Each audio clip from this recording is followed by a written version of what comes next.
They'll feed us race, gender, sexuality, and climate.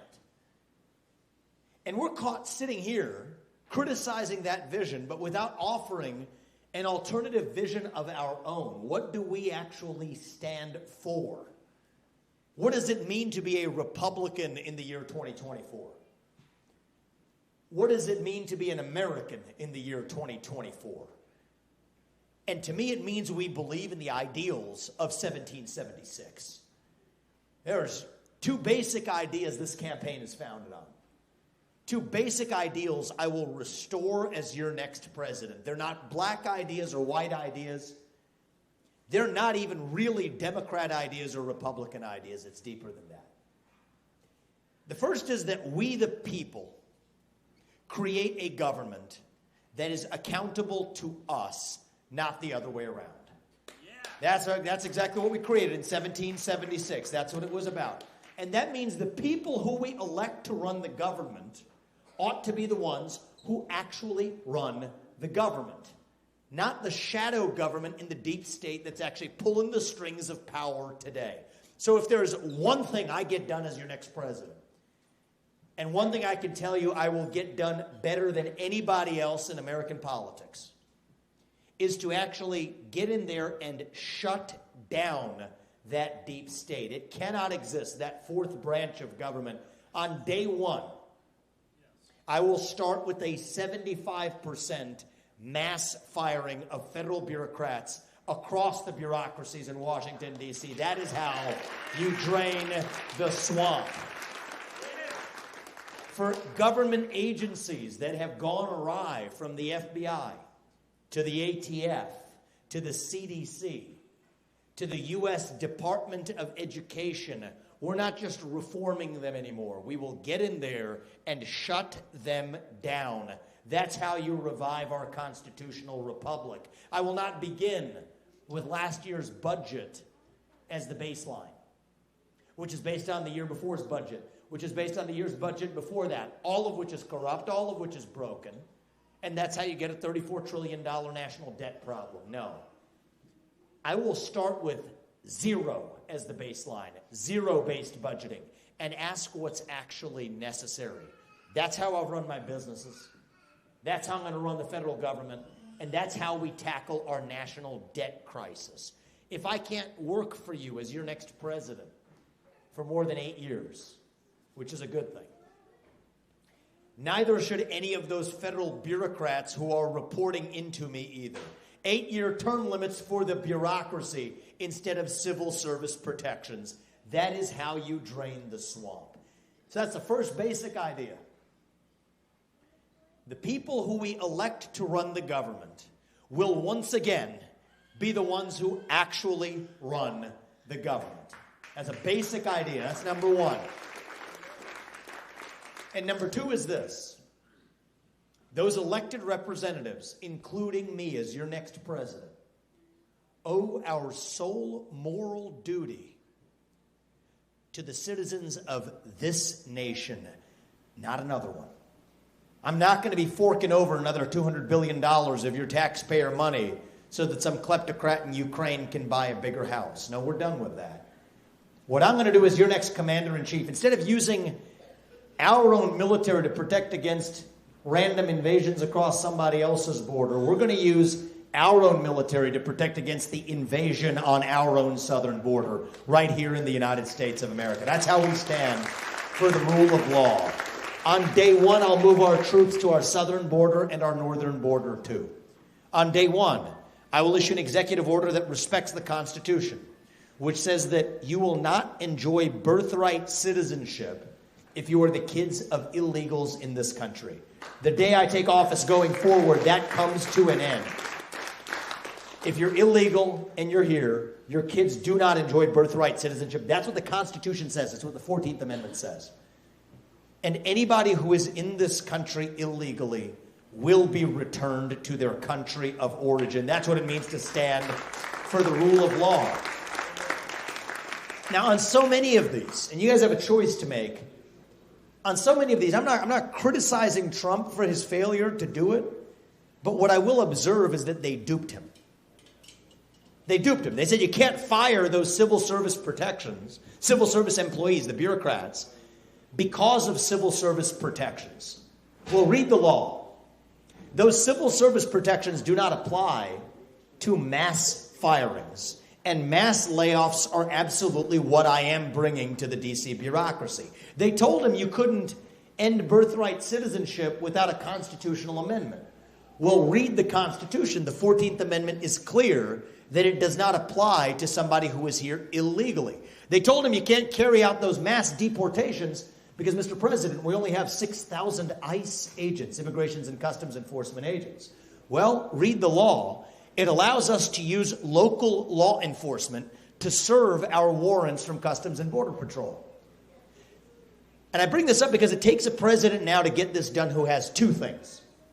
Yes, it's going to take an outsider. And yes, I am a businessman. I'm not a politician. I've built multi-billion-dollar businesses from scratch. I've hired thousands of people. It's going to take somebody who's willing to break glass. Trump brought that, and I bring that on steroids.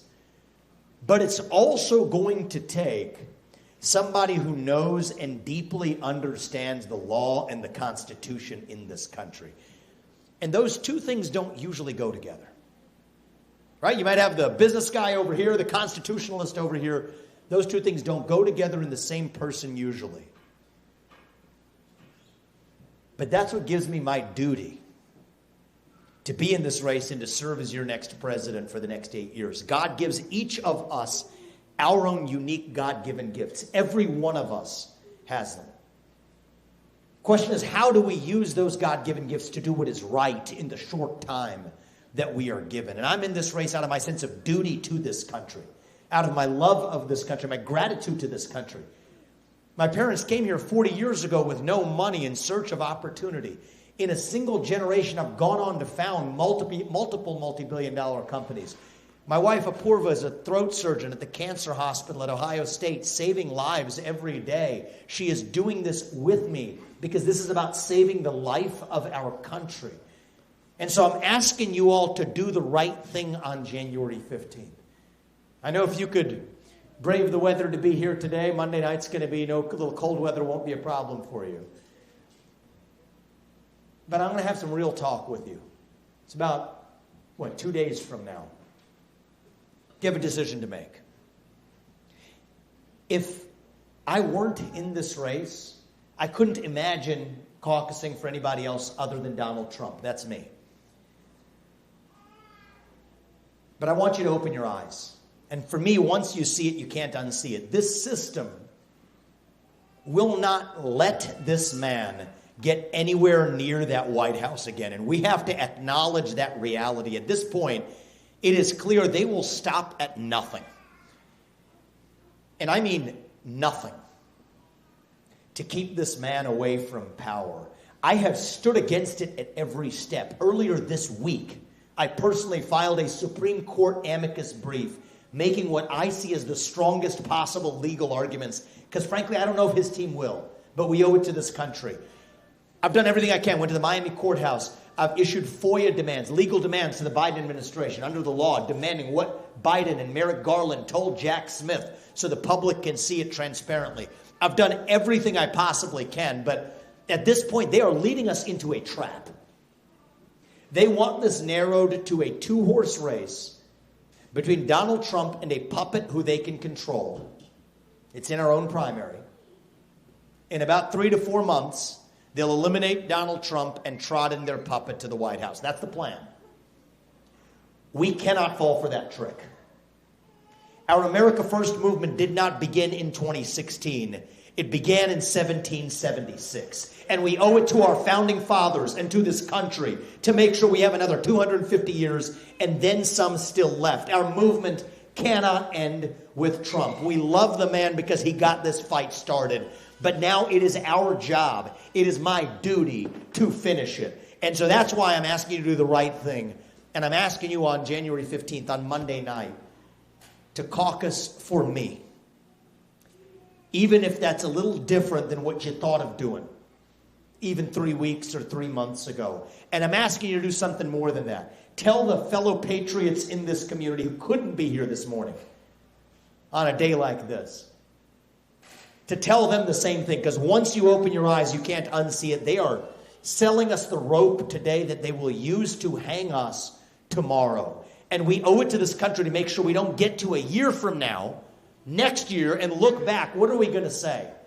Are we going to say we were shocked by what happened? Or are we going to say we should have seen that coming and done the right thing and chased the future of America first? It's time for America first to find our way to that future, to make sure it does not end now. We're skating on thin ice as a country. We don't have it in us to have another 50.1 contested election, or else even yet a puppet who they trot in within the Republican Party. Our nation doesn't have it in us for that.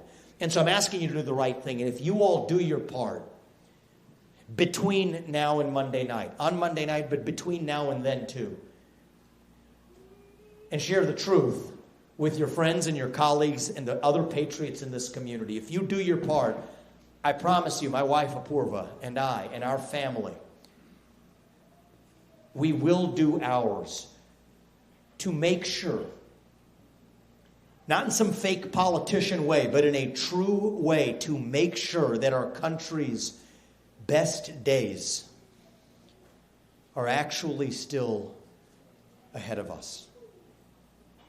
Thank you for coming this morning, guys. God bless you and your families and our United States of America. I want to open this up. Give me the hard ones. You got 2 days left.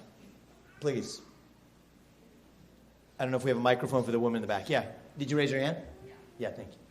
Okay, good. Okay, so I have a couple of questions. You're charismatic. You say the things that we all want to hear, but so did Obama. What makes you different than Obama? Because Obama brought in people flooded to him, he said everything right. You're doing the same thing. So I've heard this one a lot, and it's been fascinating to me. I think Obama didn't say Obama said a lot of things that I didn't like, actually. But he said them well. That's the thing, actually. He stood in favor of economic redistribution on the basis of race. I mean, he was saying it, but he said it well. Just read the transcripts of what we said, and they're very different. But I think people say, maybe my voice sounds like... I think we deserve a leader in our movement who can articulate what America is. One thing that I said that Obama said, and he used well, is e pluribus unum. It means from many, one. I'm sorry, that doesn't belong to Barack Obama. That belongs to a founding creed of this country that's etched into every one of our coins. And I think our movement deserves better than politicians who just point to the vision of the Democrats, but without offering an alternative vision of our own. This guy was a community organizer. I don't even know what that means, as his qualification to be the U.S. president. I've taken on bureaucracies my entire career. Took on the bureaucracy of Big Pharma and won. Built a multi-billion-dollar company developing medicines that Pharma refused to. Built the leading firm pushing back against BlackRock and State Street and Vanguard. I don't know if you guys know about anything about the ESG movement. I built the leading anti-ESG firm. That's what I was doing before I ran for president. That crossed $1 billion in assets under management in its first year after launching that. That's faster than J.P. Morgan took to get to the same place. Not a single conservative was. A lot of us were complaining about it. Not one of us stepped up to do something about it. So I wasn't a community organizer. I've been a businessman and I've had success in taking on bureaucracies. But now I'm going to take on the mother of all bureaucracies, and that's the one in the federal government. And I think the thing that's made me understanding of some of the skepticism of a new guy is how bad is our politics and how bad is our Republican Party that when somebody comes around and actually says what needs to be said, I'm the only candidate in this race, the only one without exception on or off that debate stage who can tell you I will strip vaccine manufacturers of the special liability exemptions that they enjoy, because where there's been injury, there needs to be justice. The only one to tell you I will pardon every peaceful January 6th protester on my first day in office because it's the right thing to do. It looks like it was government entrapment, and nobody else can say it. That Ronna McDaniel, the failed chairwoman of the RNC, needs to resign after 5 failed years of leadership. The only person who can say I'm against the CO2 pipeline making its way across the state. Why? Because Bruce Rastetter calls us all up on the phone and tells us to shut up and sit down about it. And everybody else complies. And so the sad thing is when you have somebody now, we live in such a twisted world. Somebody who comes and say the right things. We're skeptical of somebody who says actually what needs to be said in this country. And that makes me sad for this country, but it also gives me my sense of duty to make sure we see this through and have a government that just tells the people the truth again. These things haven't helped me secure donations, I promise you that. Every politician anymore is dancing to the tune of their biggest donor. And in my case, that biggest donor is me. I do not report to them. We put over $25 million, nearly $30 million of our family's hard-earned money. We didn't inherit it. We earned it. And we're putting it into this campaign because I'd rather speak the truth and lose this election than to win by playing some fake game of political snakes and ladders. Winning isn't worth that. But that's the way I'm going to lead this country, and that's the way I'm running this campaign, and that's why I'm asking you to vote. If you want somebody who's going to shut down the deep state and speak truth to power, then start by voting for the candidate who's going to speak the truth to you in a campaign. And that's why I'm asking for your vote on Monday night. So thank you, ma'am. I appreciate that. A real quick second one, and then I'll give these other people a chance. Yep, really briefly. Just real quick is that you're talking about the deep state. And, yes. You know, supposedly Nikki Haley is being paid off by the Democrats. How do we know that you're not a puppet of the deep state? You say you're going to eliminate them. Trump tried to eliminate them. He tried, and they duped him. So why are you going to go in and be able to do that when Trump couldn't do it? Because I understand the Constitution. And the Constitution is what guides us. And so I don't, in a sense, blame him. He has his skill sets. He's a businessman, and I am too. But it takes a businessman who knows and understands that Article 2 of the Constitution says that the executive power of the president shall be vested in a president. That's what it says. Exact words. Not 100 different executive agencies, but in a president. They told him you couldn't fire those civil service employees because of those special protections. If you just read the law, what it prevents is me firing you if you work at the FTC because I disagree with you on abortion. That's what it protects against. It does not protect against mass firings across that bureaucracy. So I'm going to get in it, go fast, and get it done. If you strike the swamp strikes back. You can't work that slowly. And here's the other thing. He hired the likes of Nikki Haley, who is a deep state creation, and John Bolton, who is a deep state creation. I mean, all of these people, the Lindsey Grahams of the world, but many of them were just festering in that Trump administration.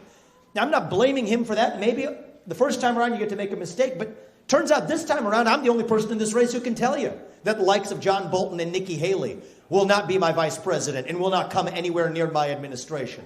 And so at a certain point, you get to be an outsider once. But the establishment rubs off on you eventually. And if that happens to me, after 8 years, time for me to drop the mic and hand it out to the next guy too. And so the way I view this is, I have some friends who have started, many of you probably do too, family businesses. At a certain point, the mission of the business needs to be passed on to the next generation, to the son, who always has. Sometimes it's a transition process. That's kind of the relationship I view with Donald Trump.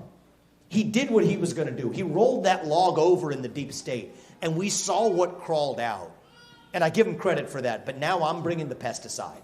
And that's what it's actually going to take to get this job done. It's what I've been taking on and doing bureaucracies my whole career and winning. I know the Constitution in a way that probably no presidential candidate has.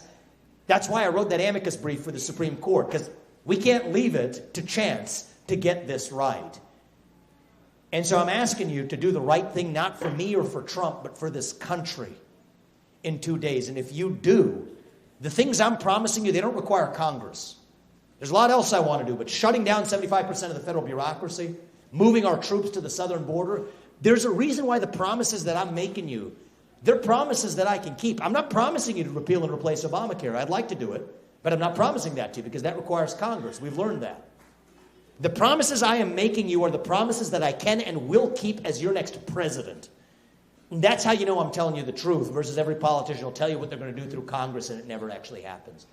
So I appreciate that question, and that's why I'm asking for your support in 2 nights. You sued the World Economic Forum. I also sued the World Economic Forum in one. I mean, I don't like to boast too much, Steve, but just if there's somebody who's going to get this job done, it's me, and that's why I'm in this race, and it's my duty to this country. So thank you. We'll go to this gentleman right here. Did you have a question? Yeah. You talk about the deep state. You've got the press, the Democrats, but the Republicans are going to be your biggest problem? Oh, yeah. I mean, look at what's happening in this primary. See, I thought it was going to be, I knew it wasn't going to be a Trump-Biden. It didn't feel like that was the direction the deep state wanted this to go. In fact, if you just think about it, kind of open your eyes a little bit, why is it that you just started hearing about the Biden documents case? Years after, this is back when he was a U.S. Senator. Now, after years, 7 years, suddenly the Hunter Biden laptop story begins to actually get a little bit more in the Hunter Biden Ukraine bribe story, gets a little bit more play in the media. The puppet masters have lost their use for Biden. And the reason I don't sit here and criticize Joe Biden on the campaign trail is what's the point? He's not really even the president, right? He's a puppet for the managerial class in the deep state. So I've already smelled this for the last 9 months. I mean, they've lost their use for Biden. So I thought it was going to be Gavin Newsom. I thought maybe who else are they going to trot out as their next puppet? Look at the people who are paying to keep Donald J. Trump off the ballot. Who are they propping up? It's not Biden. It's not Newsom. It's Nikki Haley. It's actually right within our own party. The Republican Party is really just often it behaves as a wholly owned subsidiary of the Democratic Party and vice versa. And so I think this game goes far beyond partisan lines. Sometimes we fall into that trap. Beat Biden. Biden's not even the relevant person to beat. They might swap him out, they might not, but the puppet they're actually propping up is the one who's going to be more reliably keeping the war machine humming in Ukraine while making money off of it. The person who actually wants to use your social media accounts to have them tied to government-issued ID, which, by the way, ties perfectly into the CBDC, the central bank digital currency, that they're trying to roll out through the U.S. Federal Reserve. And that's the World Economic Forum agenda right there, here on our own home soil. So I could care less for the labels, black or white or red or blue. I care about this country. This is a pro-American movement, and we're using the Republican Party as a vehicle to advance our own agenda. That's the way I look at it. And that's what it's going to take, not only to shut down the deep state. I think that's going to win us this election in a landslide. We're bringing young people in. We're bringing libertarians in. We're bringing in people. If you're hostile to that federal bureaucracy, and you're with me in shutting it down and reviving our shared American ideals, we're on the same team. I don't care what your skin color is. I don't care how you voted 20 years ago. If you believe in 3 branches of government and not 4, that we the people create a government accountable to us instead of the other way around, we're on the same team. And we're going to deliver a landslide like what Reagan did in 1980. And let's be real, a landslide minus some shenanigans, which you better expect, is still going to be a decisive victory, which is what we require right now. This cannot be 50.1 again, with MSNBC trotting out the winner 6 days later. After I'm your president, if I do one thing through Congress, it's going to be this. We're going to fix the elections in this country. Single-day voting on Election Day as a national holiday with paper ballots, government-issued ID to match the voter file, and yes, English as the sole language that appears on a ballot. That's common sense. That's not controversial. You know, they call, when Steve King would say things like English as national language and build a wall and deport illegals, I mean, I hate that they did it. They call them white supremacists. Well, I don't know what they're going to call me, but we're standing for American ideals. It's not about black or white. But we got to win to do it. I think I'm the only candidate that can deliver the landslide and also to be able to actually have the spine to do the hard thing when we get there. So that's why I'm taking this on. And by the way, how you know that? I can tell you the Republican Party's problem. Ronna McDaniel has said I won't get another cent of funding from the RNC because I criticized her. Well, she almost proved my point, but the good news is I don't report to them. I report to you, the citizens of this country, and that's what we need to remind people who run for president of in the end. Thank you. Thank you, man. I appreciate it. We'll go here and take a couple more. You might get to the next event on that. Yeah, okay. Okay, we'll take a picture too. Yeah, thank you. Thank you. Thank you. Steve's headed to the next event, so we're keeping it. Thank you, Steve. Thank you. It's NFL playoff season, which usually means a lot more armed forces commercials pitched at young people. And I'm wondering, as Commander-in-Chief, what kind of commercial messages would you want the armed forces pitching to young people? Yeah. The first is, there's a lot of boxes the military makes you check off when you sign up these days. Hispanic American, Black American, etc. I have not had a chance to think of this question before, but this is just on the fly. I'd probably just have one box to check on a black screen, and it says American. We're all American, and that's why the people in our military are serving. I'm going to clean house at the Pentagon, get the woke indoctrination out of our military, and then I'd make a pledge. I wouldn't have some sort of voiceover ad. I'd just say it as the commander-in-chief, look to the camera and tell the people of this country and the people, young men and women who serve, thank you for standing for this country. And now it's finally time for our country to stand for you. We don't want people who have active duty military compensation and veterans benefits to anymore be subject to federal taxation. Why are we federally taxing the actual earnings of the people who are serving this country? And I'll make you a pledge.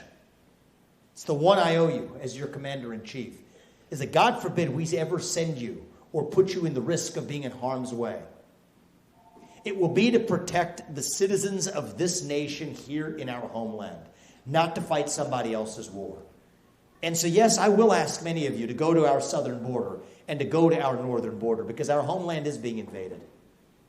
But you're serving this country for a reason, and my obligation to you is if you are serving this country, it's your family members and your friends and your fellow patriots who you're protecting so that you know it's actually worth something to serve this country. And a country that doesn't stand for its veterans isn't really a country. You have my word that if you stand for us, we will stand for you. That's what I would tell them. Thank you. I appreciate that. I appreciate that, sir. We'll go there and then there. Actually, why don't you just go right there since he's right next to you, and then we'll come to you. Oh, right there. Thank you. Can you tell us what your plan is to minimize the impact of external entities, whether that's corporations, whether that's lobbyists, super PACs, and their influence on our government? And also multinational agencies like the UN or the WHO or the WEF, for that matter. I'll start internationally. Stop using our taxpayer money to fund institutions that are hostile to our own sovereignty here, like the WHO or the UN. At home, fix the corruption in our government. It's pretty simple, and it's actually, many Democrats are also in favor of what I'm about to tell you. Term limits for every federal member of the federal bureaucracy. 8 years. If I can't work for you for more than 8 years, neither will the bureaucrats reporting into me. Term limits, 2 terms for the Senate, 3 terms for Congress. They say you can't do that because that requires them to vote for it. I'm a businessman. I believe in working within the broken incentives we have. The deal I'll make with Congress is to say, fine, we're past the term limits. My deal with you is we'll grandfather everybody who's here in. But whoever comes after is subject to the same. They'll pass it in an instant. Ban trading of individual stocks in Congress. Why are these individual congressmen making themselves wealthy, trading stocks based on their own inside information? Why are government bureaucrats doing the same thing? Put an end to that. Again, same thing. They may not want to do it. I'll make final deal with them. It's fine. It doesn't apply to you, but it applies to the next person. They'll pass it in an instant. You should not be able to lobby the government for at least 10 years after you've left the government. You shouldn't be able to serve on the board of a company for at least 10 years after you've been a regulator or done a deal with that company. When you look at the Nikki Haley's of the world again, the Joe Bidens of the world. Hunter Biden gets a $5 million bribe from sitting on the board of Burisma. Nikki Haley did special favors for Boeing, the military contractor, for years in South Carolina. They have a nice warm board seat waiting for her when she leaves the government. Republicans and Democrats both do it. Elizabeth Warren, a Democrat where we publicly know what her salary has been every year. Now it comes out after making a low six-figure salary. Somehow she has a $68 million net worth after only having been in government. It's corrupt no matter who does it. End the corruption. And by the way, that's the easiest path to fixing our healthcare system in this country. I mean, the reason we don't have a healthcare system is we have a sick care system. Why do we have a sick care system? Is because the pharmaceutical industry and the health insurance industry lobby for that existence. And I know that because I've worked in that industry. That's where I started my first company. It's going to take somebody who understands that to rid the system of its corruption. End the super PACs. All the ads that you're watching in the run-up to this. I told my campaign team, take the stupid ads off the random TV ads and actually go to people directly and actually give them the truth rather than the 30-second fakedom. But the other campaigns, it's not even the campaigns putting up their ads. It's their super PACs. Now, they say the limit to give to a presidential candidate is $3,300. Well, that's not who they're actually spending their time with. It's not $3,300 donors. It's $33 million donors. That's who these candidates report to because the super PACs are unlimited in how much you can give, yet they can basically still run your campaign. That's unconstitutional. It's illegal. It's wrong. And so we're going to put an end to that as well. Fix the corruption. But again, a politician who's bought and paid for isn't going to do it. Every politician is just dancing to the tune of their biggest donor. That's how it works anymore. As the sun rises in the east and sets in the west, every politician is dancing to the tune of their biggest donor. I'm not a circus monkey. I'm not a pawn on a chessboard. And I think for me, we don't covet this position. I really don't. I said it earlier, I'll say it again. I'd rather lose and speak the truth than to win by playing some fake game of political snakes and ladders. But if you put us there, boy, are those going to be the things we get done right out of the gate. And I think people in this country, that's America first right there, putting Americans first. And you're going to have a lot of people who might have thought they were libertarians or Democrats rather than conservatives. I don't care what they call themselves. They're going to come along to actually end that corruption in D.C. And that is how you drain the swamp. Thank you, man. I appreciate it. We'll come right there, sir. All right. Vivek, it was good to be able to see you on Iowa 80. Yeah. We did a trucker event there. That's right. Yeah, absolutely. So, you brought up the topic of the open borders and, speaking from the viewpoint of the supply chain, the quarterbacks of the supply chain, the CDL drivers of America. Yes. How do you plan on working with us to bring common sense solutions so we can still keep commerce flowing through the border, utilizing the technologies we have today? I mean, the first thing is, take the guy who got sitting behind the department, on the top of the Department of Education, Department of Transportation, doesn't know the first thing about what he's regulating. He knows more about paternity leave policies than he does about the actual transportation in this country. It's Pete Buttigieg. And the same thing with respect to the trucking regulator that sits within the Department of Transportation. Try putting somebody on top there who's actually sat behind the wheel instead of sitting behind a desk. That's actually the next step. You got people talking about, Republican politicians talking about the trucker shortage. There's no trucker shortage. Part of the problem is we have a retention problem of truckers, right? And so people recite these slogans, it misses what's actually going on. Are you a trucker yourself? So the ELDs, right, that are in your trucks. I mean, that's fundamentally unfair. It's Orwellian. So there's these little monitors. I rode in a truck. It's crazy. It's like a model of modern slavery. They have monitoring exactly to the minute. If you're 1 microsecond late, it comes from your own paycheck. And yet, they didn't even change it in the snow days that they had right here. I actually talked to a couple truckers. By the way, one thing about us, we come rain or shine, snow or sleet. George Washington didn't complain about the weather when he crossed the Delaware. It's every other candidate's been canceling their events this week. We've been, physically, if we get there, we have gotten to basically every single one except for 2. But I talked to one of the truckers at one of those events. He said they didn't even change the way the ELDs are working. Right? And I actually met the wife of a trucker, and she's convinced, and I believe her, that it was 1 year after those were instituted that her husband suffered a heart attack. You combine that with the central bank digital currency, what they did to the truckers in Canada in that Freedom Envoy, they say something wrong, the government clears them of their bank account. And so that's unjust. And I've actually gained a great appreciation. You know what? I can do a lot of things, I think. God has given me a lot of skills, but I couldn't drive a truck, certainly not in this environment. And so I have immense respect for a lot of the people who are the arteries and the bloodstream in our arteries of our economy, who are completely disrespected by the government bureaucrats that are regulating this industry out of existence. How about some broker transparency instead? Let's actually focus on that. Thank you. That's exactly more of what we need in this country and not the nonsense climate emission crap that they're trying to stuff down your throats. And so that gives you a sense for where I'm coming from. And I'm grateful to a lot of truckers, man. I've learned a lot this year that I didn't know. I mean, I come in as a businessman, but I didn't know a lot about the challenges that the truckers are facing. But it goes to the heart of what's wrong with our country is the politician class. They don't view you as the boss. They view you as a peon. I mean, that's the truth. They view their donors as the boss. It's the beauty of this process, actually. It's been one of the most humbling things I've done in my life is the last year of this process here in Iowa.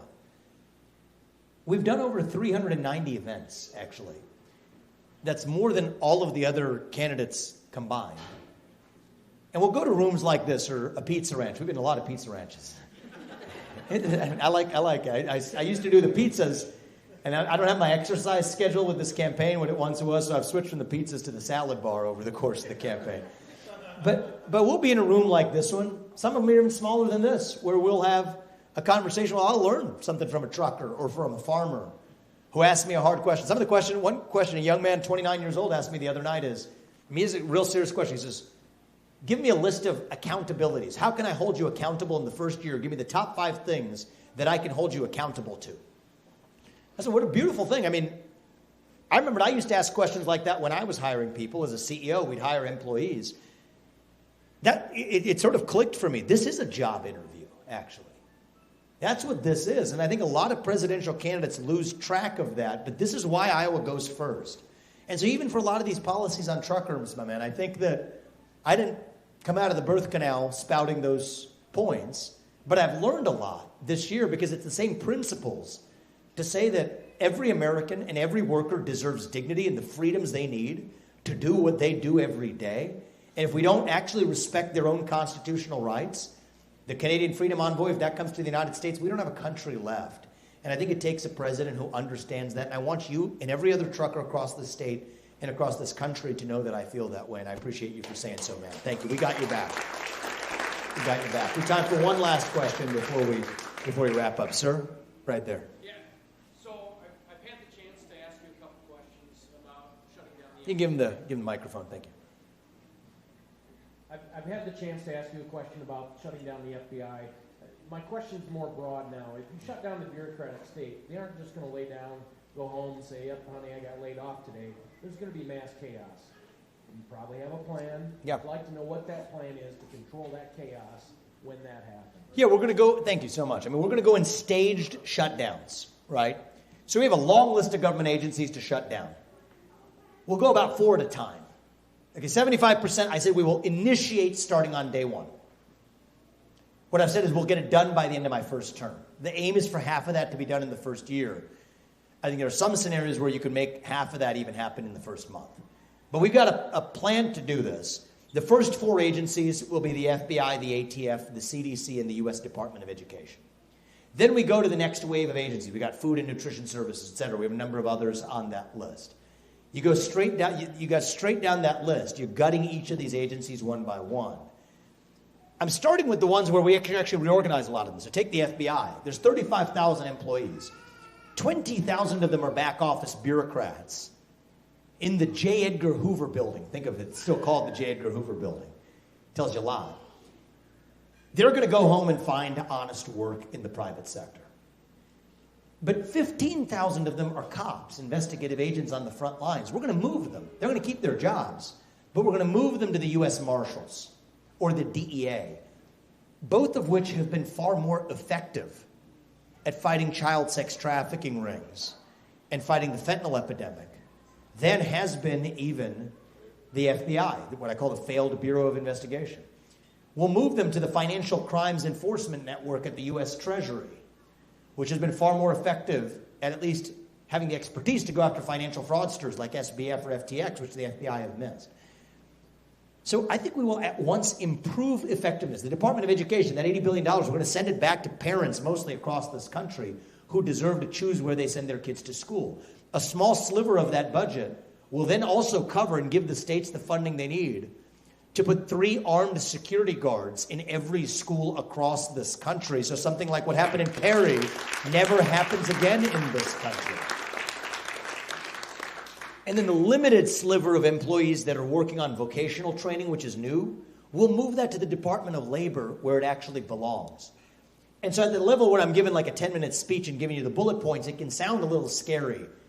What's really scary is the status quo.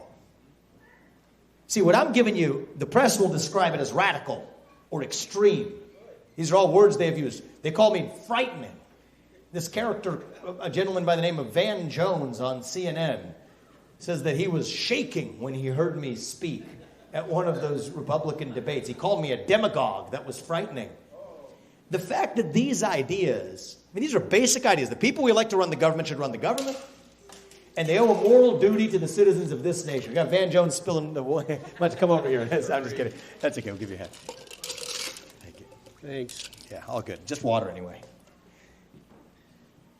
That tells you how far we've come as a culture. And so I know the media describes a lot of that as extreme. But I actually think what's extreme is the world we live in right now. And so a good litmus test is, what would our founding fathers say?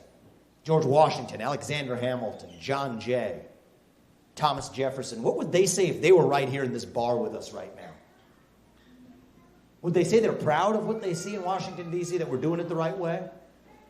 Or would they say that they are appalled and never imagined that the American experiment they set into motion would result in this nightmare of an American dream?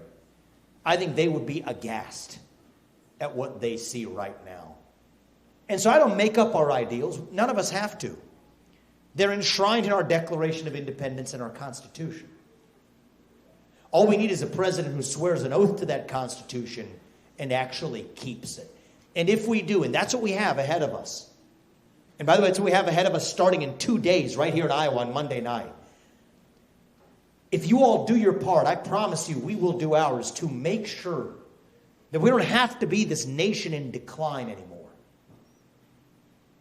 We don't have to be at the end of this ancient Roman Empire that we're taught to believe. If George Washington were in this room right now, you know what he would say? We are still a little young, actually. Going through our own version of our adolescence. That you have another 250 years still left. Still figuring out who we're going to be when we grow up. I'm not going to be the guy who walks in here and tells you, and I love Ronald Reagan. He's one of my icons, but I won't tell you that it's morning in America now, because it's not. But it can be. I won't walk in here and tell you the American dream is alive and well. It is not. It is alive and hanging on for life support. But it can be. And so I'm asking you to help me make it so. A guy like me isn't supposed to do this. The system is not made for it. The media has tried to silence me. I'm the most censored candidate in this race. The people who lifted me up are the likes of Steve King, the likes of Steve Holt, one of your strongest constitutional conservatives in this state, in your state legislature, who in the last 2 days, I didn't ask him for it, but switched his endorsement from Ron DeSantis to me because that's what he said his conscience compelled him to do. The media doesn't pay attention to that, but we don't report to them. We're not a nation of sheep. We shouldn't be, at least.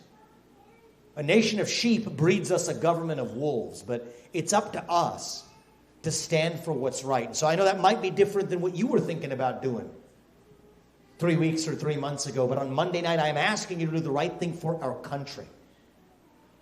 America First does not belong to any of us. It doesn't belong to Trump. It doesn't belong to me. It belongs to you, to us, to we the people of this country. We're going to create that country again where we will look our kids in the eye and tell them and mean it. That the United States of America is still the nation where no matter who you are, or where your parents came from, or what your skin color is, you get ahead in this country with your own hard work, your own commitment. From trucker to carpenter to doctor to businessman, your own dedication. And that you know what? You are free to speak your minds at every step of the way. That is the American dream. That is what we are running to. And with your help, that is what we will revive to save this great country. Thank you for coming today, guys. God bless you and your families. And may God bless our United States of America. Thank you. Thank you all. Thank you. Thank you. Thank you. I appreciate it. Thank you. I appreciate you guys being here. Thank you, man. Here. Thank you. Thank you. I appreciate it. Thank you very much. Thank you guys for being here. I appreciate you. You guys done the caucus before? You're our precinct captain? No, we took your own fair for chair. Your chair? Oh, awesome. Okay, God, you're dominating this then for us. You guys are, I think we're generating a groundswell. I think we're going to win this, actually. We're expecting between 1,000 and 1,500 people from Clay County at the caucus on Monday night. Awesome. You should cruise back up here and talk. Awesome. I'm going to come to that fair again. We're going to celebrate like last time. I enjoyed that. I'm glad you asked me to do that. Yeah. That's good. That's good. I appreciate it. I didn't know you had become a... Thank you for that. I appreciate that, man. Yeah, we'll come back and celebrate that next year then. Thank you. We're going to do this. Thank you. We have time, Caroline, do we have time for pictures or no? Just a few. Just Not a few? not Okay. the full crowd. Okay. Going how many? Okay, but how long? 26 minutes. We're going to be on 15 minutes. Already? Okay, got it. We'll say hello to folks. Thank you. My dad was Mark Pearson, and he was good friends with Bruce Rasser. And Bruce Okay. Rasser killed my dad in 2012, asked him to run for governor. And so I just want to thank you for bringing that up, because I've had this kind of weird vengeance against Bruce Rasser and this thing. I know. Well, let's do it for the country. I know. And channel it in a good direction. I know. I appreciate Thank you for saying. Spread the message in this community. I will, definitely. Channel it for the I appreciate country. you. That's Can what I we're make a gonna do. comment Yes, to you you? can. Oh, good to see you, sir. Yeah. Steve told me. Before going over Vietnam, we had to take courses on if we got caught and put in a concentration camp. What they do is pit people against one another, where they Yes. easy control. You know where I'm going with that. I don't have to finish that. I do understand. Okay. I understand. All right. I understand. Like we're in a concentration camp. Yeah, that's what we're trying to do. Okay. But we will not let them get away with it. Thank Divide and conquer will not work on us. Okay. I appreciate you. I appreciate you. Thank you, sir. You bet. Spread the message. Thank you. Bring tears to my eyes and motivation to my heart. Thank you for speaking truth. You're Thank you. amazing. Thank you. I hope we're in a position to do this for the country. That's why we're in this. Come here. All right. Thank you. Let's do this. Thank you. Thank guys. you for- I appreciate you. all your work. Appreciate your patriotism and your love of this country. You spread the message in this community. We'll do. And we're going to do this. Thank you. Good to see you guys. Thank you. for standing what you stand for. We're not going to stop till we get this done, man. Bring them out on Monday night. Thank you. I'm counting on you. I'm counting on you. I'm Would there. would love it, guys. Thank You're you. exactly what I've been looking for. Thank you. Keep going. Thank you. We're going to do this together. Yep. And I was do this and I with your wasn't help. like this when I came, so Thank you for coming, but we do the right thing for the country, and like God's plan, we'll follow it. Thank you. Thank you. I Yep. appreciate you guys. Thank you. Hey, I've been listening to you a lot, buddy. I really appreciate everything you're saying. Thank you. That means a lot to me. Thank you. Hey, thanks a lot. Thank you. Thank you so much. For coming here, but what about the Supreme Court? What can we Yeah, expect? I've actually laid out all of my justices and all of the appellate court judges. I'm the only candidate that's published the So list. it is published. Yes. Okay. Strong constitutionalist And conservatives. your cabinet too. Cabinet's not yet published. We're working on that, but I've done the justices and the federal judges. What about a Trump-Vivek combination? Is that a possibility? Well, look, I have this thing called independent opinions. Yeah. but I love the man, but I can only lead from the front. Yeah. I'll be best positioned to lead from the front. How will they let you near the White House if they won't let They him don't in? have on me what they have on him right now. And I understand the Constitution more deeply, and I'm going to use it. I believe that. That's the answer. Yeah. That's the answer. Well, And thanks so- a lot for doing this. And I can't give you any guarantees. Thanks for fighting this But I think weather. I'm the best chance we have. We can fight this weather. Yeah. There's no problem. Thanks. But Thanks thank a you. lot Thank for you. it. One quick thank photo, you. man. I appreciate that, guys. You're the Thank most you. famous Let's do guy it. I've met today. Oh, thank you. I love that. Thank you, brother. Thank you. I use the restroom real quick, and thank you. Oh, sure.